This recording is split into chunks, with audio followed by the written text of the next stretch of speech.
My friend's husband helped me pay off a debt and then hinted, help doesn't come for free. He suggested we make an adult arrangement. This story is based on real events. After my divorce, I was left alone with my young son. We survived however we could. My salary as a payroll supervisor at a retail store barely covered food and utilities. My ex-husband had vanished. He didn't send a single cent. Debts kept piling up. For the apartment, for daycare, for emergency loans we once took out. It felt like the rainy day had arrived. I confided in my best friend, Emily. She had been my rock since childhood, always supporting me, feeding me, standing by my side. Her husband, Mark, had always seemed decent too. Calm, level-headed, the kind of guy who felt like family. One day, Mark called me himself. Hey, how are you? Come over tonight. Let's talk. Emily's visiting her mom. I'm home alone. Let's have some tea and catch up. I didn't suspect anything bad. I used to visit them all the time. I figured maybe they wanted to offer me some side work. I showed up. The house was clean and cozy. It smelled like fresh pie in the kitchen. He poured some tea and opened a bottle of wine. So, how are things? Have you sorted out your debt? No, it's only getting worse. I owe almost $40,000. I honestly don't know how to get out of it. He nodded, walked into the other room, and came back with a wad of cash. He placed a $10,000 stack in front of me. Take it. I'll give you the rest later. Want it now? But I have a proposal. I tensed. What kind of proposal? The look in his eyes changed. He wasn't a friend anymore. His voice turned steely. I need you. Just tonight. Nothing complicated. No love, just you and me. That's all. I froze. Are you serious? You're married. We're friends, Mark. He smirked. I've helped you more than once.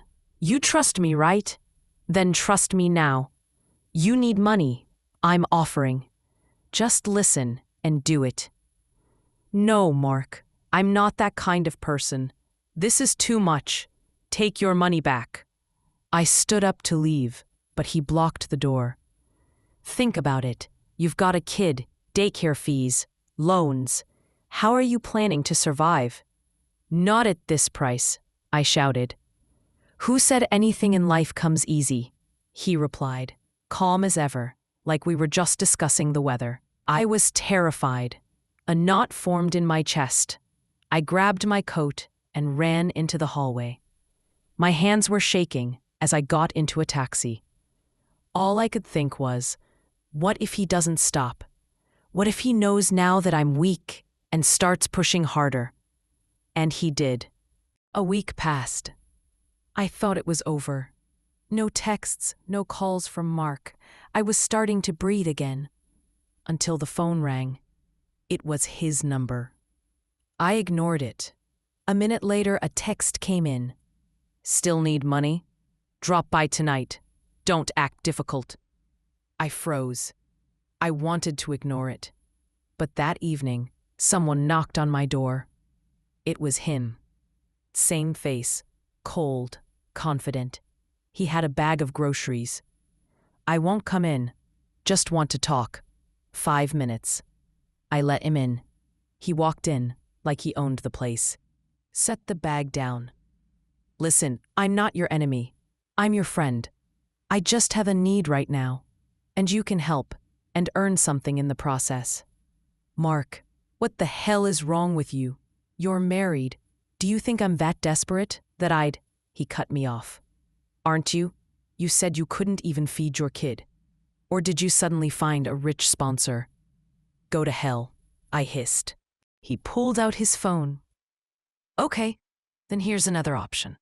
I've got a video of you at my house. drinking wine, smiling. Doesn't look like anyone was forcing you. Imagine I add a little voiceover and post it online. Think the daycare parents won't talk? Think your boss will believe you were just drinking tea? I went cold. You're blackmailing me? He shrugged. I'm offering a way out. You help me, I help you. One time, quick, clean. No one will know. I said nothing. He tossed his keys on the table. Think it over. Come by tomorrow. You'll get what you need. Don't come, and the video goes out. Maybe something worse, too. You know who my friends are. He walked out. I stood there trembling. I just wanted to disappear.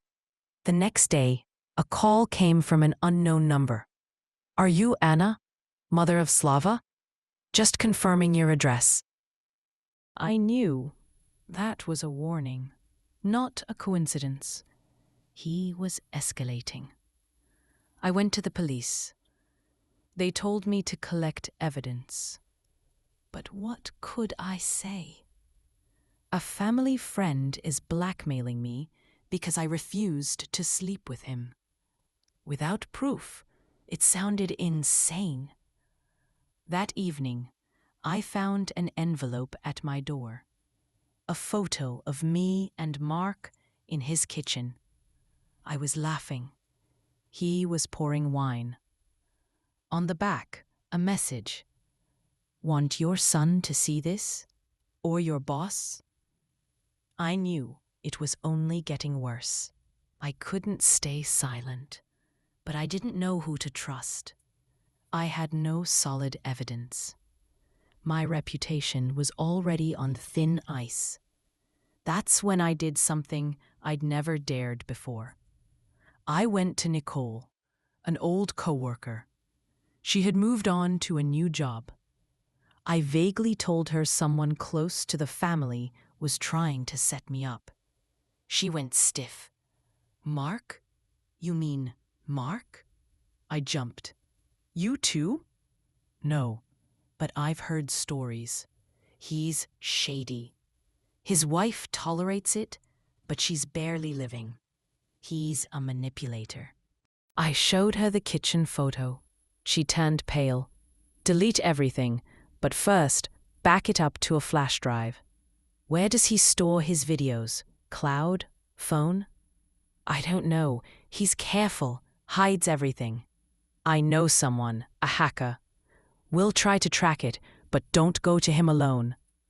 I nodded, but that night, I went anyway. He opened the door like he was expecting me. There you are, smart girl. I'm not here for that. I want one last conversation. No scandals, no money. Just talk. Human to human. He laughed. Human? Come on, it's way past that. Mark, you have a wife. What do you want out of this? A few hours of power to destroy me? He stood, tossed another wad of cash on the table. It's principle. You said no. I don't forgive that. And if I go to the police? With what? A photo of you laughing? Saying you were forced? Do you know how many women tried that? I've always walked away clean. My hands shook. You're wrong, Mark. I'm not alone anymore. I'm not who I used to be. His eyes narrowed. Is that a threat? No. A warning. I've got copies of our messages. Witnesses. If anything happens to me, you won't even make it out of the country. He stared silently. I'm leaving. And don't come near me again. I left. My legs nearly gave out, but I walked away. Because for the first time, I hadn't broken. Nicole was waiting outside with a flash drive. Here's everything we could recover from his cloud. Photos, videos, messages. Save it in 3 places. And remember, you're stronger than you think. That night, I didn't sleep. But it wasn't anxiety. It was strength. A week later, I got a new job. Small office, good people, peaceful atmosphere. I held on to that job like a life raft. But Mark didn't stop. He texted, called, sent blank messages at night. One day, a box of roses appeared in my hallway. No note, just "see you soon." I locked myself in, turned off my phone. The next morning, another flash drive at the door. Like mockery, I broke down. Nicole came over. My hands were shaking. "I can't." He started again. "I just can't take it anymore." She pulled out her laptop. "Look, security cam footage of him outside your door. Here's an audio clip of him threatening you. We're taking this to court." "Court? But my friend's a lawyer. She's already prepared everything, and guess what? He's already under investigation. You're not the first, just the first to speak up." I froze. "What? You're not alone. Others are coming forward now, thanks to you." A few days later, we were called to the station. I sat silently as the detective reviewed the files. 15 minutes of silence. Then, "Miss, do you understand what this is? This is serious. Multiple charges. He won't walk away from this." I left the station. The air felt different, like I was breathing fully for the first time in. A month passed. Mark was arrested. 2 more women told similar stories. One had a broken nose. He thought he'd get away with it. Not this time. The police called me. "He's in custody. We're pursuing full charges. Thank you for not being afraid." That night, I sat on my balcony, wrapped in a blanket, looking at the city. I cried, not out of fear, but out of freedom. I wasn't hiding anymore. I wasn't broken. I had survived. I had won.